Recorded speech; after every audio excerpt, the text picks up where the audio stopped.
Voter তালিকায় রোহিঙ্গাদের নাম ওঠা ঠেকাতে হালনাগাদের ৫৬টি এলাকা ধরে বিশেষ ব্যবস্থা নিয়েছে নির্বাচন কমিশন।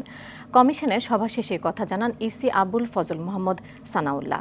কমিশনার আরও জানান ১০ দিনের আইনি বাধ্যবাধকতা থাকায় আইন মন্ত্রণালয়ের মতামত না পাওয়ার পরও ঢাকা দক্ষিণের মেয়র পদে গ্যাজেট প্রকাশ করা হয়েছে। আতিকুর রহমানের রিপোর্টে দেখুন বিস্তারিত।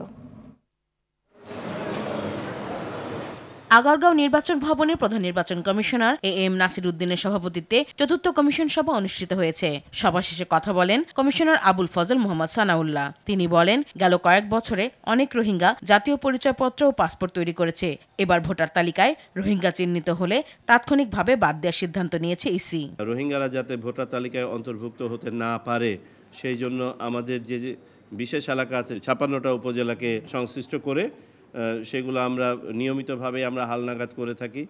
আর রোহিঙ্গাদের তারপরেও প্রতারণামূলকভাবে যদি কেউ ঢুকে যায় সেটা প্রাত্যহিকভাবে আমাদের বাদ দেওয়ার প্রক্রিয়া চলছে।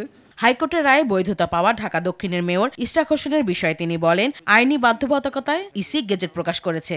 আমাদের উপরে বাধ্যবাধকতা ছিল ১০ দিনের মধ্যে এটা নিষ্পত্তি করার, আমরা নিষ্পত্তি করেছি। আমরা রবিবারের দিন বিকেল ৫টা পর্যন্ত ওয়েট করে আমরা যেহেতু রিপ্লাইটা পাই নাই, তারপরে আমরা কমিশন সিদ্ধান্ত নিয়ে এটা আমরা যাতে আদালতের আদেশের জন্য ব্যত্যয় না হয় আমরা সেটা পালন করেছি। বুধবার নির্বাচন সংস্কার কমিশনের প্রস্তাব দ্রুত বাস্তবায়নে কমিশনের মতামত জানতে চেয়ে মন্ত্রিপরিষদ বিভাগের চিঠি জবাব দিয়েছে ইসি।